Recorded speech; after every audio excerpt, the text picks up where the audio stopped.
Conoce y aprende sobre la dinámica que la economía, tu nómina y tus finanzas marcan día con día. Economía de opción.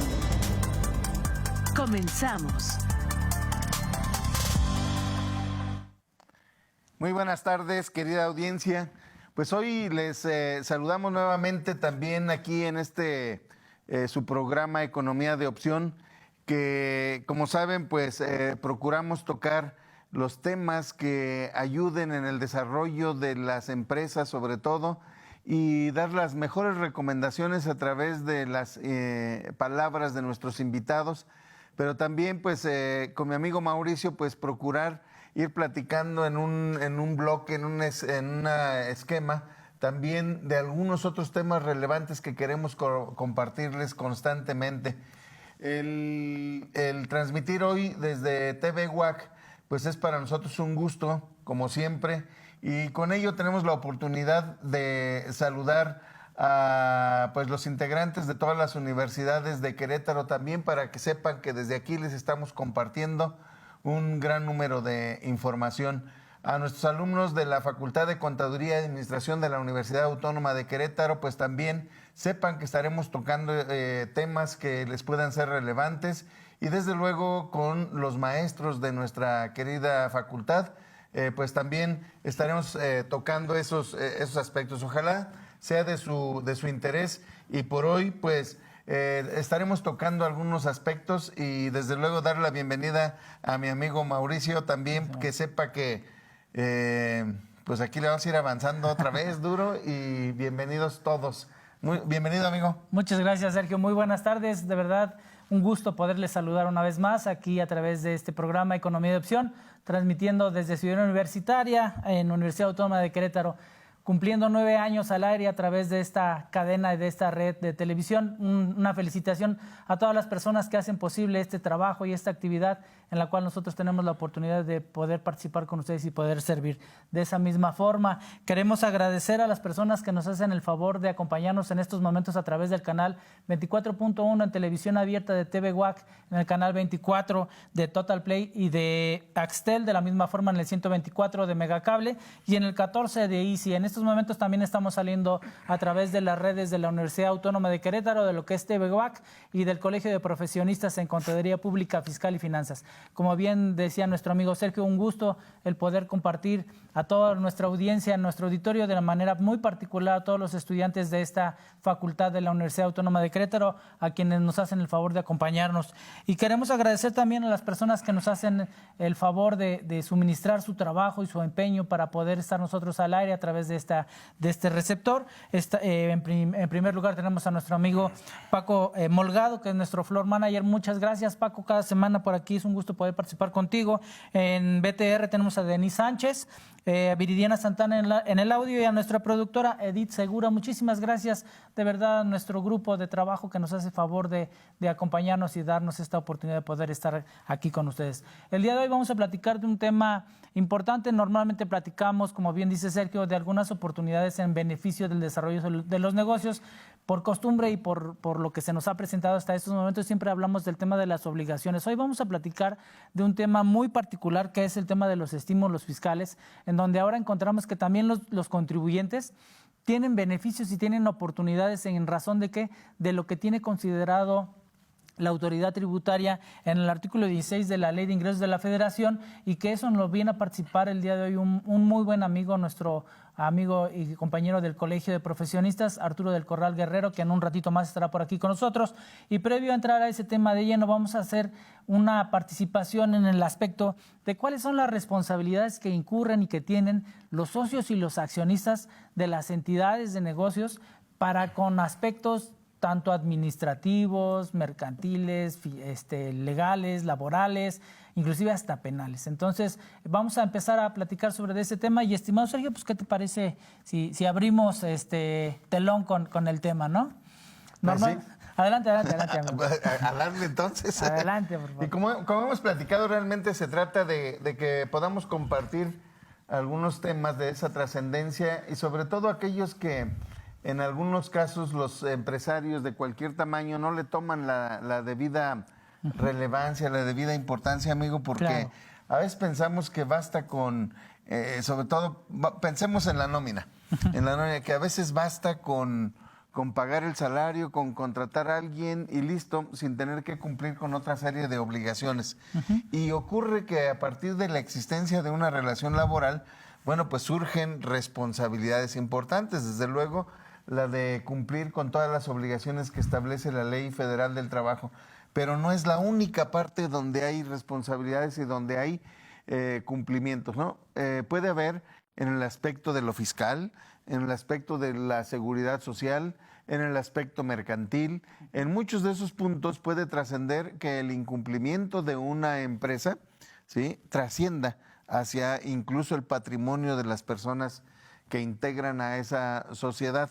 Estamos tomando como punto de partida el aspecto de lo laboral y bien con algunas de las reformas que el año pasado, el antepasado todavía se estuvieron observando, pues vemos cómo el patrón toma una responsabilidad muy importante para cuando siendo contratante traiga a un contratista o subcontratista de servicios especializados y aquel no cumpla con sus obligaciones de carácter laboral.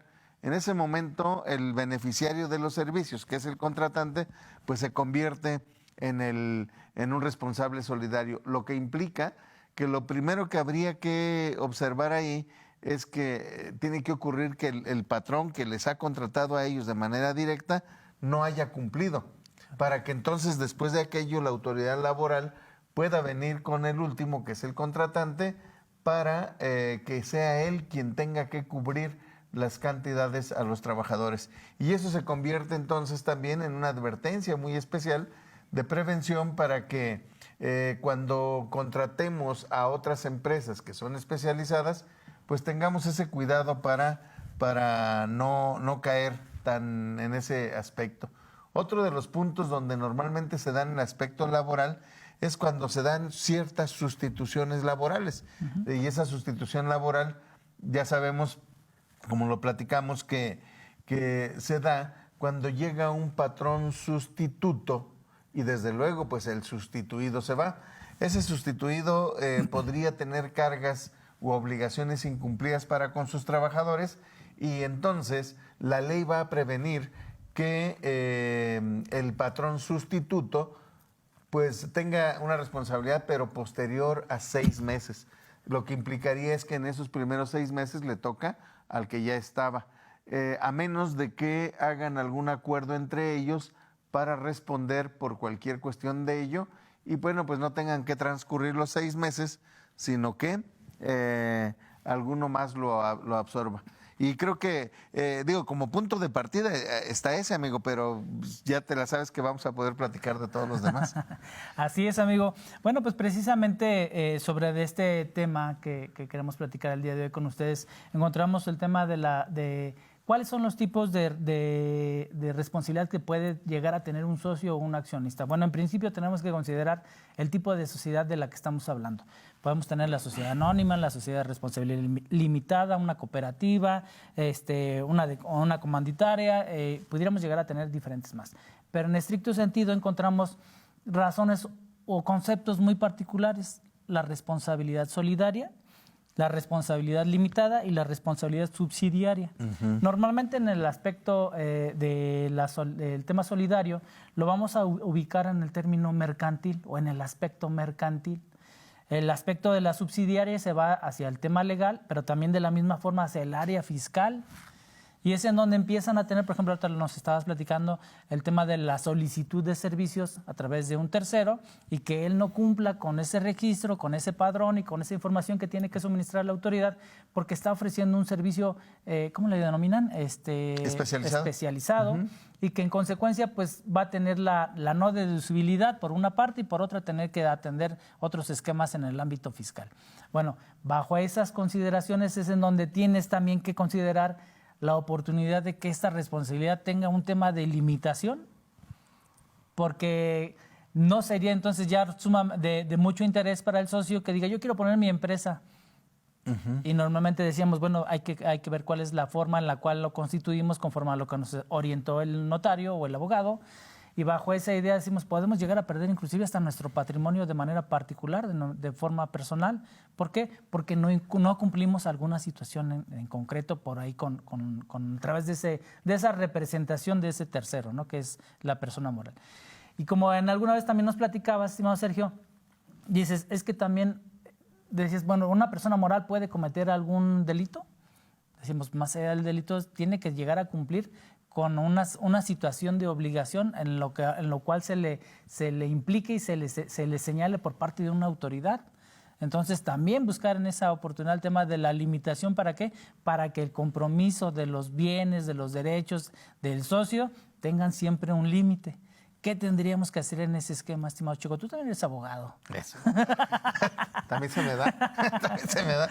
En esa parte, yo creo que el punto relevante tiene que ser desde la propia creación de una sociedad, de una persona moral, donde en realidad, como sabemos, lo que hacemos es concurrir en varios intereses de parte de personas que tienen a bien, pues, reunirse para cumplir un objetivo. Ese objetivo común, dependiendo del tipo de sociedad, pues la sociedad puede ser mercantil o puede no ser mercantil. Exacto. En cualquiera de los casos puede tener esa responsabilidad de la que ya venías avanzándole, amigo, y con ello tenemos que entender que hay sociedades de personas y sociedades de capitales. Uh-huh. Las sociedades de personas finalmente nos reunimos varios, pero también en la de capitales, ¿no? Solo que en la de personas cuenta mucho la voluntad de cada persona y como tal un voto, y ese es el alcance que va teniendo también. En cambio, en una sociedad de capitales lo que ocurre es, pues vota por cada acción que tengas o claro, por cada participación que hay ahí. Entonces, es muy importante cuando vayamos a crear una sociedad ver esos alcances. Y la otra, pues identificar perfectamente la responsabilidad. ¿Cuál es el alcance de la responsabilidad que puede tener una persona? Como bien lo decías, muy atinado también el punto de que puede ser una responsabilidad limitada porque puede ser que yo decida desde el momento de la creación de la sociedad a que mi responsabilidad llegue solamente hasta cierta cantidad. Y de ahí entonces nadie más me pueda pedir absolutamente nada. Claro que eso lo podemos pactar entre los socios. Lo podemos pactar y anotarlo en la escritura constitutiva y en aquellos documentos que son públicos, precisamente para que trasciendan hasta los terceros. Pero puede haber otros, y tenemos que hablar de esa regla, donde una persona o los privados no pueden excluir del cumplimiento de una obligación a otra persona respecto del cumplimiento de una ley. No te puedo excluir para que cumplas la ley. Y decir, por ejemplo, a ver, y por este documento entonces excluyo de la responsabilidad que pudiera tener Mauricio. Pues no. A ver, espérese, de acuerdo a las circunstancias ocurre que tú caíste en el supuesto que establece la ley, claro, y a quien se lo va a cobrar es al que haya caído en ese supuesto. Que el otro tuvo la culpa o lo que sea, bueno, entonces ya será otra historia, claro, donde el otro te tenga que resarcir ese daño. Creo que esta figura es muy importante, hay que hacer un plan de creación de la empresa con los alcances que realmente queremos. En todo tiempo puede modificarse una sociedad. Y bien platicabas de algo muy, muy puntualito, de cómo trasciende entre la responsabilidad solidaria y la subsidiaria. Uh-huh. Esa responsabilidad solidaria a veces se llega a confundir incluso en el texto de ley, pero sus características son de otro tipo. A veces le llaman responsabilidad solidaria, pero tiene las características de una responsabilidad subsidiaria. La responsabilidad subsidiaria implica que cualquier beneficiario respecto de esa responsabilidad pueda exigírselo a una persona, pero hasta haber agotado la posibilidad o imposibilidad de cobrarle al primero, de cobrarle al principal, lo que implica de alguna manera un procedimiento, una serie de pasos. Y la responsabilidad solidaria implica que el acreedor le pueda cobrar indistintamente a cualquiera de las partes, sí, sea a cualquiera de los otros. Entonces, que nos quede muy claro, si el Código Fiscal, una ley, establece un procedimiento para llegar a cobrarle al último, estamos hablando de responsabilidad subsidiaria. Así es. Y en esa misma idea encontramos, como ahorita retomando, dándole continuidad al tema que nos acabas de decir, el tema de subsidiario, dice, evidentemente tiene que iniciar alguna persona, alguna otra parte, pues una actividad o algún supuesto en contra de esa empresa. Ya vimos que la empresa no tiene activos, no tiene oportunidades para poder generar algún cumplimiento para con una autoridad o para con un tercero. Entonces, ¿qué va a suceder? Bueno, yo ya agoté esos esquemas, me voy con el que la creó. Porque dices, bueno, es raro que una empresa no tenga un activo, es raro que una empresa no esté generando o no tenga un patrimonio. Si cuando se generó y se creó la empresa se hizo a través de ¿qué? Pues de eso, de un patrimonio, de un capital. Por lo menos tiene que estar ese capital con el cual se inició la empresa. Entonces, ¿qué quiere decir? Pues que desafortunadamente los productos y los beneficios de esa generación de capitales o de ese incremento del capital inicial, pues llegó a las manos del dueño. Y entonces en donde esa persona que está afectada dice, yo ya agoté esa instancia y me voy ahora contra el creador de esa empresa. Y entonces se le da una continuidad, pero es un término jurídico sumamente extenso y muy, muy largo en el cual tienes que dar continuidad a todo ese esquema, que todo viene de la mano de ¿qué? Pues de generar un negocio, simple y sencillamente, ¿no? De generar un negocio y en esa misma idea o en esa misma oportunidad es en donde encontramos que hay implicaciones reales, no nada más para las personas físicas, sino para las personas morales, porque en ocasiones dicen, bueno, es que mejor lo voy a constituir como una persona moral, inclusive con responsabilidad limitada, sí, pero ¿qué crees? La responsabilidad limitada está pactada o está señalada para la forma de cómo se estructuró legalmente, no del alcance de las obligaciones que tengo que llegar a cumplir o subsanar en un litigio, en un esquema fuera del orden contable, ¿no? Y que ya también tendrías tú las oportunidades de hasta qué momento permito o dejo que esas obligaciones se tengan que dar cumplimiento hasta con un patrimonio personal, ¿no? Entonces, ahí es donde encontramos todo este tema de las obligaciones reales. Ahora, enfocándolo un poquito ya al esquema tributario. Bueno, esto lo encontrábamos, como decíamos hace ratito, en el tema de la responsabilidad subsidiaria. Dice, es que dejó de pagar la empresa los impuestos. Se le invitó, se le solicitó, hizo caso omiso, etcétera. Le creó un crédito fiscal. Entonces, ahora en ese término del crédito fiscal, pues ya agota la autoridad esa forma o esa oportunidad de intentar cobrarle, ya validó que no hay recursos, que no hay capital, que no hay etcétera, que no hay todo lo demás. En ese mismo sentido, la autoridad también tiene la facultad de decir, bueno, mándame llamar al socio, al que lo creó, ¿no? Porque tú, como tú bien decías, yo te entregué la firma electrónica para que pudiera existir en el ámbito fiscal de esta persona moral a través de ti como persona física. Entonces tú entendías todas las obligaciones y todas las repercusiones que tenías que cumplir para que esa empresa o esa entidad tuviera la oportunidad de cumplir. Y si no lo podía hacer, que lo informara para buscar los diferentes canales que ofrece la misma autoridad tributaria para poder ponerse al día, ¿no? En esos esquemas, estimado Sergio, tú hace ratito nos platicabas un tema muy particular que es el tema de la seguridad social. La contratación o la subcontratación. Bueno, en el tema de la subcontratación nos decías, bueno, que no pueda deducirlo. Ok, porque tu proveedor no hizo los registros o el cumplimiento que debía. Ok, pero ¿qué sucede para cuando es un tema de contratación directa? El ámbito de la seguridad social no te excluye. O sea, que no, pues se le olvidó al patrón dar el aviso y se le olvidó hacer los pagos. No, pues no es que se le haya olvidado hacer los pagos. ¿Qué consideraciones tiene que atender el socio en esas expectativas para contra una autoridad igual fiscal, como es en este caso Seguro Social o Infonavit, que también puede hacer esa gestión de cobranza? Sí, amigos, sin duda, bueno, la responsabilidad solidaria va a existir, como ya se platicaba también, sí, en la seguridad social. La ley del Seguro Social establece en un primer momento, en el artículo 15A, la responsabilidad que puede tener un contratante respecto de los subcontratistas, como ya lo platicábamos hace un rato. Pero aquí el esquema especial es si no va verificando que el otro cumpla con estas obligaciones, un día el Seguro Social podría llegar a cobrarle las cuotas que no haya cubierto también de los trabajadores que participaron en ese contrato, en la ejecución de aquel contrato.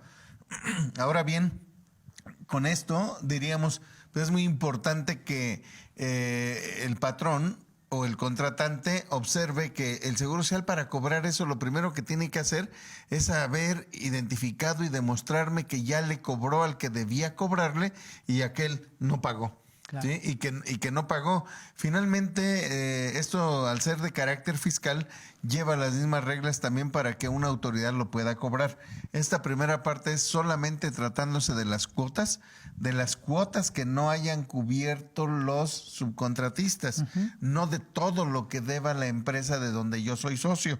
¿Sí? Para cobrar las cantidades que no haya cubierto la empresa de la que yo soy socio, tiene que seguir el procedimiento que establece el Código Fiscal de la Federación en el artículo 26, y que ahí entonces ya tiene un carácter muy general. Y por lo que decíamos también, pues no puedo extraerme por el simple detalle de decir, pues yo no lo hice, ¿no? Porque veamos dos aspectos. Uno es para proteger al trabajador y la otra es para cobrar las cuotas y para cobrar todos los efectos.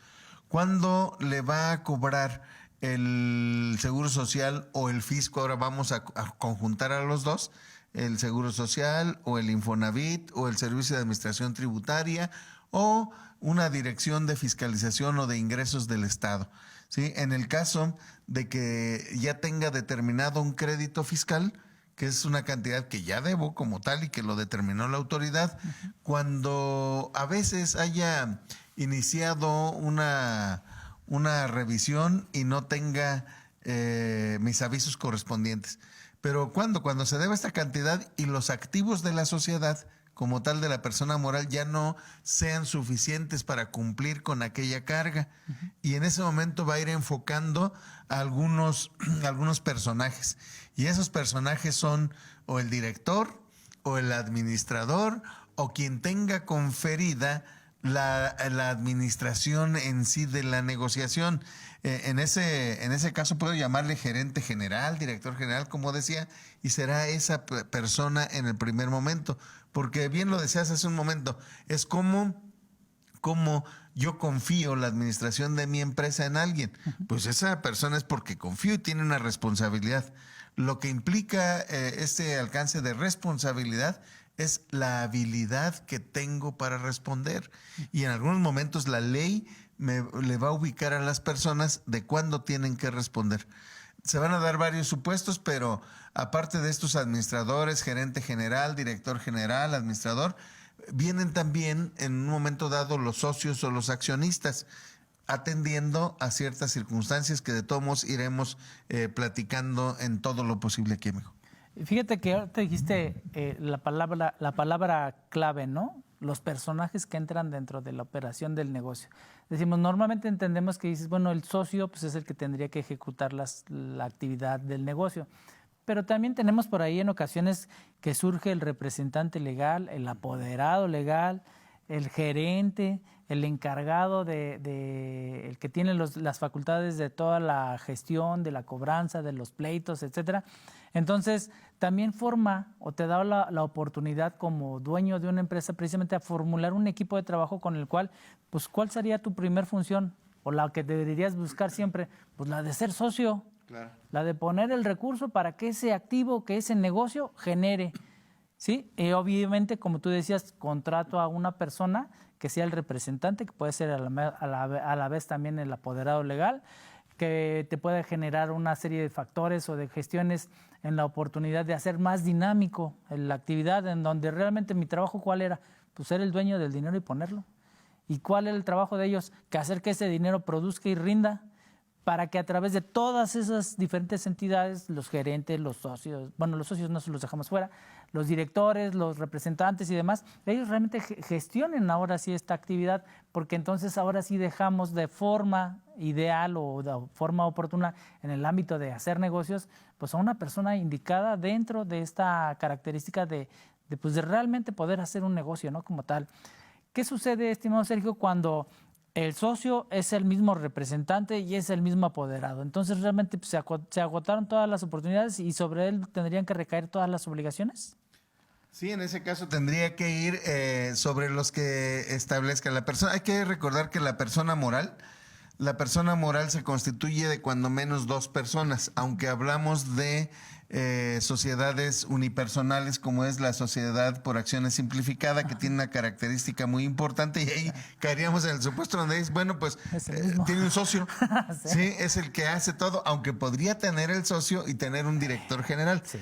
Entonces, en esos casos es importante hacer una diferencia entre, a veces decimos, representante legal, o es el apoderado, o es el administrador único, o el director. Bueno, el representante legal, si el representante legal tiene a su vez las funciones de director general o de gerente general, pues recae en esa misma persona. Claro. Sí, entonces por eso luego llega a confundirse. Ahora, me gustaría que viéramos que la ley nos lleva con varios aspectos, no son solamente en una empresa, pero son estos, y hay supuestos donde va a caer hacia los socios o accionistas. Por eso los socios o accionistas deben tener mucho cuidado. Cuando no esté inscrito en el Registro Federal de Contribuyentes, cuando desocupen el domicilio que sin presentar el aviso correspondiente, cuando tengan un crédito fiscal que no ha sido cubierto ni garantizado. La otra es que no haya contabilidad, ¿sí? Que no lleve contabilidad. No dice que bien, ¿sí? O sea, nomás dice que no lleve contabilidad. Sí. Y entonces, también el otro caso es cuando desocupen el domicilio sin presentar el aviso. Cuando tengan ya una visita domiciliaria, una revisión encima. Y hay otros supuestos, sobre todo cuando andan de traviesos, o la empresa, o los socios, o los accionistas vinculados a esta empresa, de traviesos con operaciones inexistentes, con la compra-venta de facturas y esas cosas, lo estipula el artículo 26 de una manera muy puntual, y es donde se corre el riesgo de una manera tan especial de a veces perder el patrimonio. La recomendación es: tengan mucho cuidado en los alcances de las responsabilidades que tiene cada uno de los empresarios, ¿no? Y fíjate, Sergio, que ahorita dijiste el tema del cambio del domicilio fiscal sin darle notificación a la autoridad. Ojo, no nada más es avisarle al SAT, es avisarle al Seguro Social, avisarle al Infonavit, avisarle al Estado, precisamente por el impuesto estatal sobre nóminas. Ahora tienes diferentes padrones.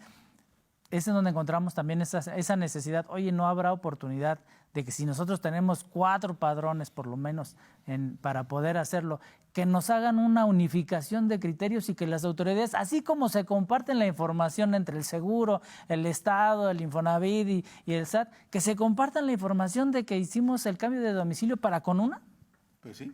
Lo importante sería que con un solo registro. Lo que pasa es que finalmente los trámites no son unitarios por hoy, y tendría que llegar a cambiar algunas legislaciones para que con ello se lograra ese objetivo de eficiencia, ¿no? Claro. Entonces sí resultaría un tanto complicado, pero bueno, pues por lo pronto hay que tener mucho cuidado en avisar que ya te cambiaste. Así como te platican que en línea hay que avisarle, pues también acá hay que avisar, sí, en todos los casos, porque puedes tener consecuencias no deseadas. Sí, sobre todo ese tema, ¿no?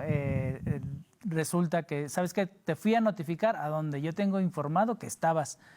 Sí, pero le notifiqué al fisco, le notifiqué al SAT que ya me cambié de domicilio y ya me verificó mi domicilio. Sí, pero a él, a mí. Y sobre todo asegurarse que realmente ya haya quedado registrado ese domicilio último, ¿no? Porque las autoridades hacen un procedimiento de verificación. Entonces, mientras no estés seguro de que tienes ya el cambio de domicilio registrado, hay que estar muy atento en el anterior y en el nuevo durante un buen tiempo.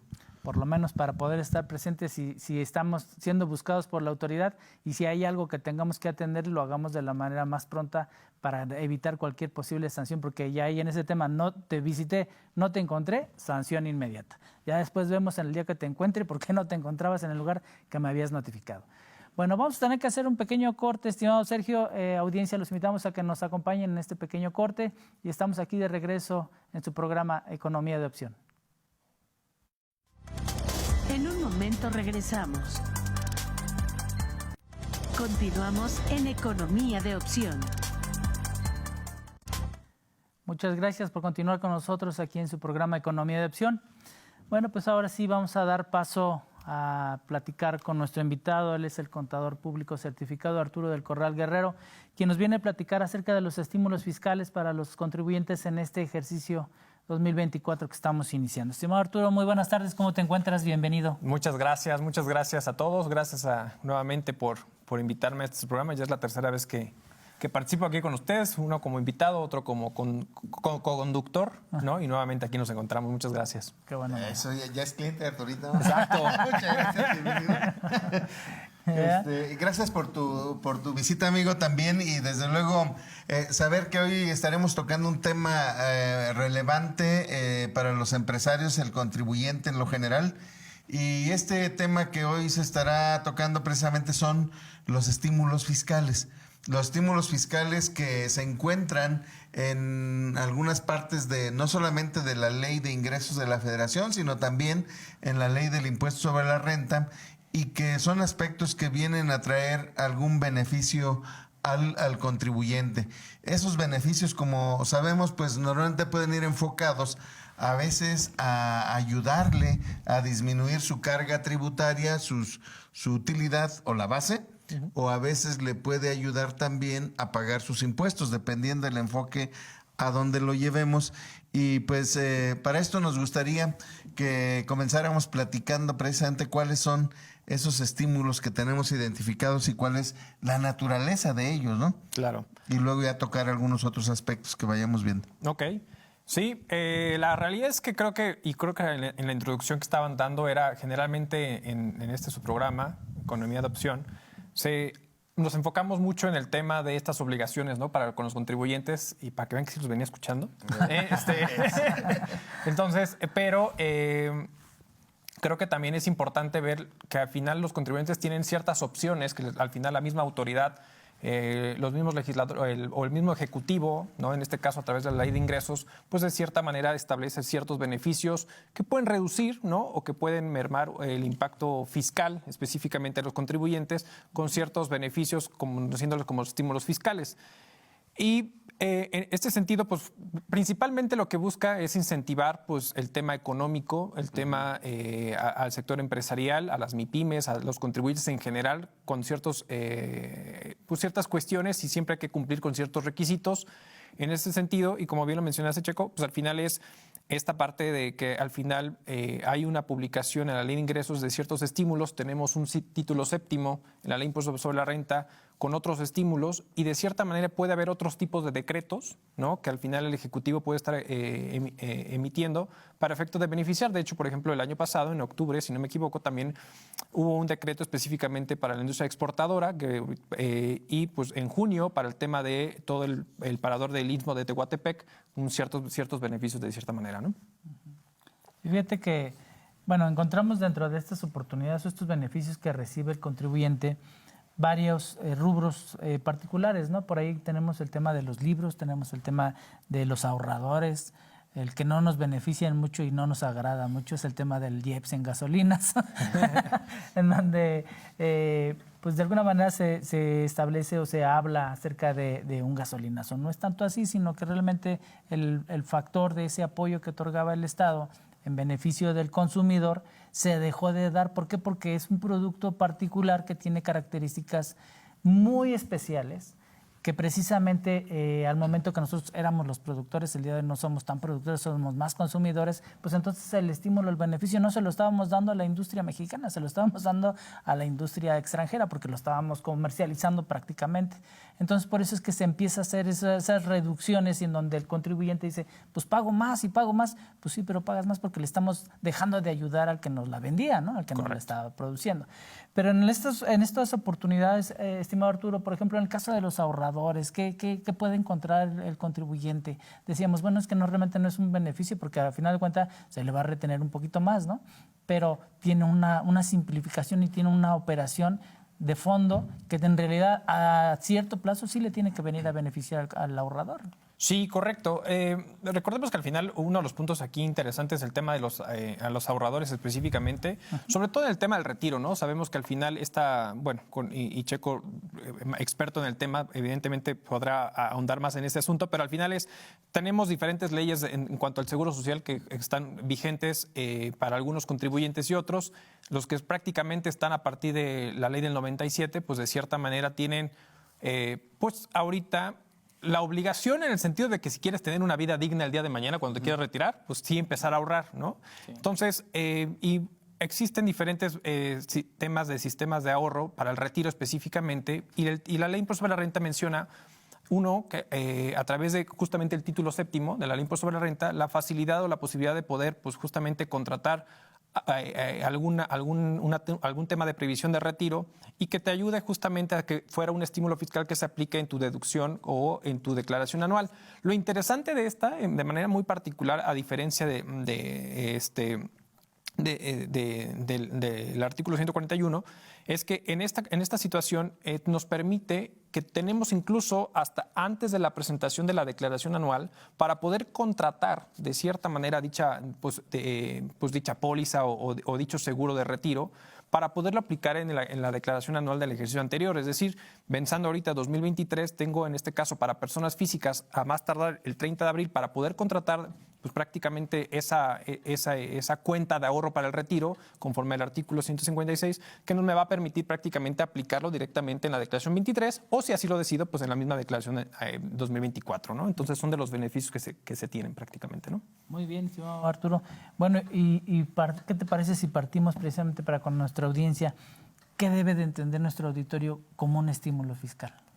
Pues creo que uno de los puntos importantes en el tema de los estímulos fiscales es, como bien comentamos, pues es ese beneficio que al final se le va a dar prácticamente al contribuyente cumpliendo ciertos criterios o ciertos adeptos para poder hacer acreedor a un beneficio, a una disminución, como está, por ejemplo, el tema de las zonas fronterizas norte y sur, ¿no? De cierta manera, cuando en la zona norte pues emana en el 2019 este decreto y para el 2021 inicia para el tema también de la parte sur, no, pues entonces hay que cumplir con ciertos requisitos y es para justamente disminuir la carga tributaria y tener ciertos beneficios para los contribuyentes, ¿no?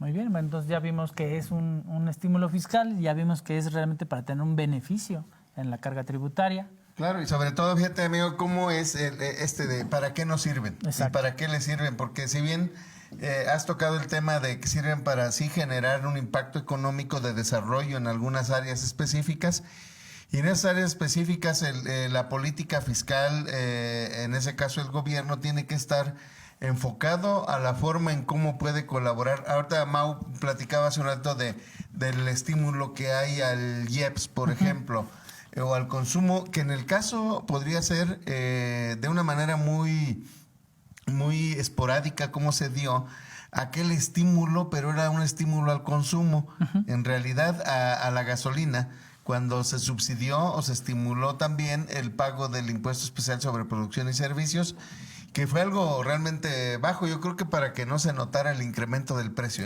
en realidad, y que se escondía un poquito ahí. Pero hay otra parte en la Ley de Ingresos de la Federación que, como el artículo 16, alcanza a identificar algunos estímulos a ciertos sectores, que sería muy importante que pudiéramos tocar algunos de ellos, y ya si tú lo ves también o nos alcanza, pues le jalamos con los de impuestos sobre la renta. Claro que sí. Creo que uno de los puntos importantes en el tema de lo que explica o se plasma prácticamente en la Ley de Ingresos es especialmente, como bien lo mencionas, con el tema de algunos estímulos fiscales, específicamente con el tema del IEPS, ¿no? Y de ahí pues segrega hacia diferentes sectores. En este caso, por ejemplo, la adquisición del combustible, el diésel o el biodiesel o sus mezclas, de cierta manera poder acreditar prácticamente el IEPS cuando lo utilices, por ejemplo, para las personas, ya sea físicas o morales, para efectos de su actividad empresarial, que utilicen estos combustibles para toda su maquinaria excepto vehículos, ¿no? Porque hay uno especial específicamente para el tema del transporte de carga turístico o de personal. Entonces, de cierta manera, te da el beneficio de poder acreditar, ¿no? el monto del IEPS pagado a través de multiplicando un factor que se va a ir publicando, ¿no? De cierta manera, para poder generar un valor que podemos acreditar de cierta manera, este punto importante en este sentido, ¿no? Tenemos también, de cierta manera, por ejemplo, para el uso de autotransporte, creo que uno de los puntos interesantes es entender que a veces podemos estar dentro de un sector o dentro de una industria, llámese agapes incluso, por ejemplo, o el tema del autotransporte, y ante el desconocimiento de estos posibles beneficios podemos prácticamente es tener una eficiencia fiscal como negocio, ¿no? A través de los mismos estímulos que el propio decreto, la propia autoridad, o en este caso el propio ejecutivo, te da como contribuyente, ¿no? El tema de autotransporte realmente ahora sí que muy empujado hacia el famoso hombre camión, ¿no? Y que al final pues, se ha ido permeando en la industria de cierta manera, en el sector, pues beneficia con el tema del estímulo del acreditamiento del IEPS prácticamente por la adquisición de diésel para los tractocamiones o los camiones prácticamente para este sentido. También incluso hay para este mismo tipo de sector el tema, por ejemplo, de poder acreditar hasta el 50% del gasto de las erogaciones que se hacen por el tema de las cuotas y peajes, ¿no? De cierta manera, en ese sentido.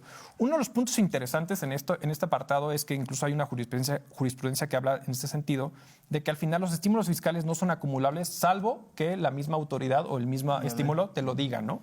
En este caso, el tema de cuotas y peajes, el tema del IEPS, sí te obliga a que acredites o ese acreditamiento que estás haciendo, que lo vayas acumulando para el tema del pago del impuesto sobre la renta en este sentido, ¿no?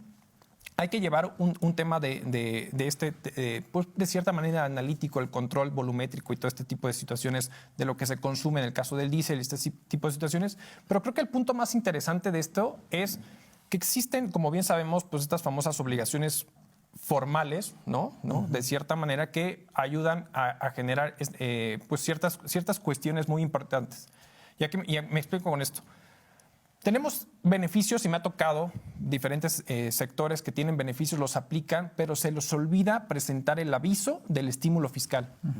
Y ante la falta del aviso del estímulo fiscal, pueden tener perfectamente diseñado todo, cumpliendo con todo, pero en ese sentido se les puede caer todo. Y entonces todos sus beneficios van para atrás y entonces pueden salir afectados, ¿no? De cierta manera.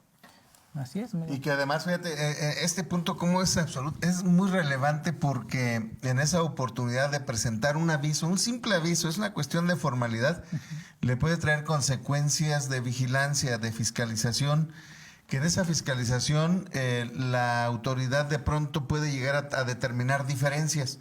A ver, acreditaste, y lo conoce además de a ciencia cierta, acreditaste cierta cantidad de IEPS, pero no presentaste el aviso, eso mismo que acreditaste me lo debes. ¿Sí? Resulta entonces importante recordarles a nuestro auditorio y sobre todo que alcancen a observar también la diferencia de esos estímulos. Yo lo reiteraría en cuándo es acreditable, cuándo es deducible. ¿Sí? Algunos, por ejemplo, este pago del IEPS y de lo que se acaba de platicar, el IEPS me permite disminuir el impuesto que ya se causó, el impuesto sobre la renta. Correcto. Tengamos en cuidado eso. Y cuando me permite deducir, que en realidad está incluso en el mismo 16 en otros, me permite llevarlo a deducciones como tal y ya. Entonces sí, hacer esa diferencia. Respecto de eso, tenemos algunos otros aspectos de los estímulos. Tú los tienes perfectamente identificados y creo que sería muy importante poder platicar con nuestro auditorio otros cuidados que hay que observar ahí, ¿no? Sí, creo que uno de los puntos importantes, es justamente este control específicamente de esta aplicación, porque mucho va a ser en temas de papel de trabajo, ¿no? Porque al final muchas veces estos estímulos fiscales, como el tema de, por ejemplo, la contratación de personas con discapacidad, adultos mayores, que de cierta manera te dan un incentivo de poder deducir un porcentaje adicional en este sentido. O sea, al final todo este control va a ser un control en papel de trabajo para que cuando la autoridad de cierta manera te haga una atenta invitación a rendir cuentas, ¿no? De cierta forma, pues tú tengas bien controlado esta situación de cierta forma. Porque, y sobre todo bien importante, sabemos que al final hoy en día la fiscalización o la eficiencia recaudatoria recae principalmente en el tema de los comprobantes fiscales. Entonces, estas deducciones o este tipo de aplicación de estímulos no van a ir sustentados en un CFDI, ¿no? Entonces, ante la ausencia de que no van a estar sustentados en un CFDI, posiblemente la autoridad o el robot de la autoridad pueda estar generando cartas de invitación por esas diferencias no enteradas de cierta manera contra lo que se puede estar llegando a aplicar en un momento dado el estímulo. Entonces es bien importante que tengamos cuidado de estos avisos formales, porque si nos puede caer toda la situación, y que al final en papel de trabajo tengamos bien sustentado pues esta situación analítica de lo que nos permite la ley de ingresos en este caso, o la ley de impuesto sobre la renta, para poder aplicar estos estímulos, ¿no? Realmente es cumplir de manera cabal y total en estas oportunidades que tienes como beneficio en el ámbito del contribuyente, precisamente para que no venga el día de mañana y me digas, es que como no me diste ese aviso, pues va para atrás, ¿no? Entonces, eso sí es sumamente importante. En esta misma consideración, Arturo, ¿tú cuáles consideras o cuáles son los estímulos que encuentras de mayor eficiencia en el ámbito para el contribuyente para este año? Híjole, creo que pudieran ser distintos. Evidentemente, creo que año con año se han venido repitiendo muchos estímulos fiscales, específicamente la ley de ingresos de la Federación para los sectores de los agapes, para el tema del autotransporte, que ha sido cotidiano, que incluso va vinculado muchas veces con el tema de facilidades administrativas, porque, por ejemplo, el autotransporte, si tienes el convenio con el IMSS, que te permite incluso tener dado de alta un salario base de cotización fijo, una tasa de retención única del 7.5% de ISR sobre los operadores y maniobristas. O sea, hay cierto tipo de beneficios que se han venido prácticamente, que es para el tema del sector de la industria. Pero si yo pensara en un momento dado cuál pudiera ser algunos estímulos que de cierta manera se han dado para los sectores, creo que el hecho de incentivar la parte norte y la parte sur con el tema de una tercera parte del impuesto sobre la renta para el tema de la eficiencia en este sentido para los contribuyentes de la franja norte y sur, así como el tema del 50% de reducción del impuesto al valor agregado, pues creo que son temas interesantes. Ahora, hay un estímulo o hay un decreto específicamente que se da el año pasado por el Ejecutivo para poder incentivar el tema de las empresas exportadoras, que creo que me parece muy interesante. ¿Por qué? Porque sabemos que se ha cantado mucho el tema de pues, aplausos con el tema del tipo de cambio, ¿no? Uh-huh. El tema es que para la industria exportadora pues es un impacto económico durísimo. Claro, uh-huh. Entonces, el hecho de que al final el tipo de cambios, el peso mexicano se haya fortalecido de cierta forma, pues eso ayuda, eso perjudica las finanzas de los negocios, y entonces viene este decreto de cierta manera a incentivar el tema de, oye, pues sabes que si tú inviertes, si tú generas de cierta manera inversión en activos, pues te permite la famosa depreciación acelerada, ¿no? Uh-huh. Inmediata, perdón, de cierta manera.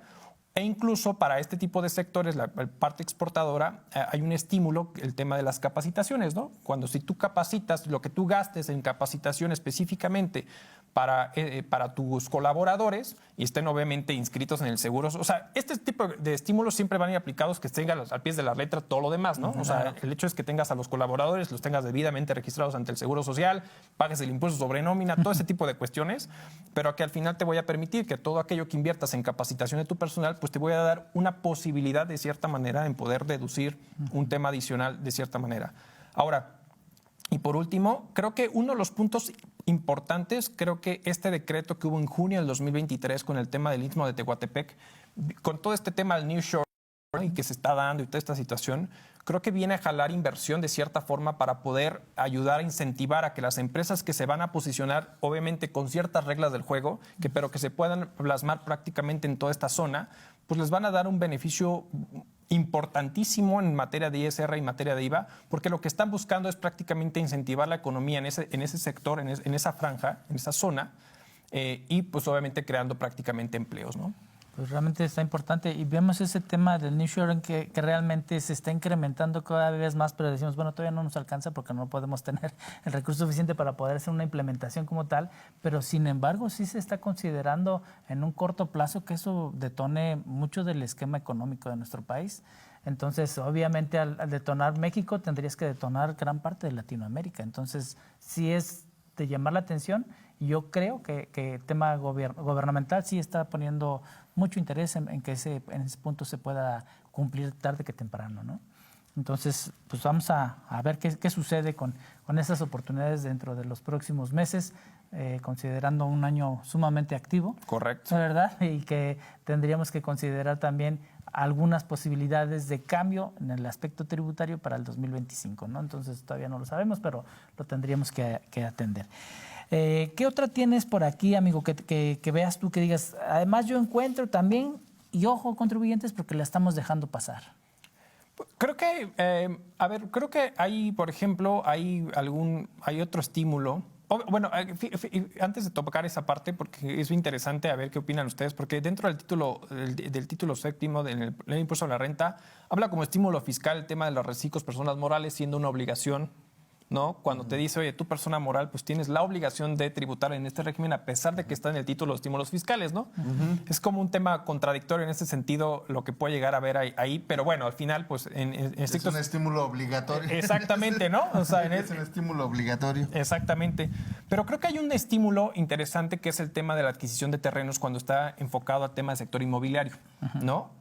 El tema que te permite que al final, mientras sea para el tema inmobiliario, puedas deducir la adquisición del terreno en un 100%, siempre y cuando prácticamente el 85% de ese terreno sea destinado al desarrollo inmobiliario para la venta en un momento dado. Creo que ese estímulo es bien interesante para el sector inmobiliario, ¿no? Fíjate que sí es muy importante y sobre todo en entidades como la nuestra que ha crecido enormemente en este sector, entonces también puede llegar a ser una oportunidad para los empresarios de este sector. Bueno, previo a terminar nuestra charla del día de hoy, queremos compartir a nuestros audiencia que como cada semana nos hace el favor de seguirnos. Tenemos a nuestro amigo Cirilo Alejo. Muchísimas gracias, Cirilo. También de la misma forma al doctor Alejandro Jaramillo, que cada semana está por aquí con nosotros. A nuestro amigo Pedro Paredes. Muchas gracias, Pedro. También tenemos al doctor Francisco Sánchez Reyes de aquí de la universidad.